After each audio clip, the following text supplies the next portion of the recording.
இன்னும் 2 மாதத்தில் தமிழகத்தின் முதலமைச்சராக வர இருக்கின்ற நம் கூட்டணியின் தலைவர் முன்னாள் முதலமைச்சர் மரியாதைக்குரிய திரு எடப்பாடி பழனிசாமி அவர்களே,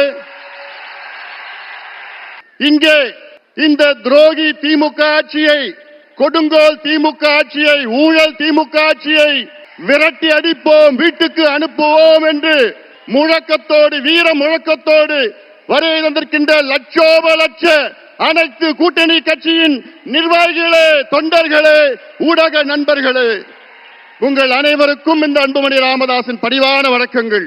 திமுக ஆட்சியின் முடிவுக்கு இன்று ஒரு தொடக்கம். இங்கே வருகை தந்திருக்கின்ற லட்சோப லட்ச தொண்டர்களே, திமுக அரசு என்றாலே ஒரு ஊழல் அரசு, கொடுங்கோல் அரசு, பெண்களுக்கு எதிரான ஒரு ஆட்சி, கஞ்சா ஆட்சி, சாராய ஆட்சி, எல்லாவற்றுக்கும் மேல் திமுக ஆட்சி என்றாலே அது ஒரு பூஜ்யம் ஆட்சி. Zero government, zero governance.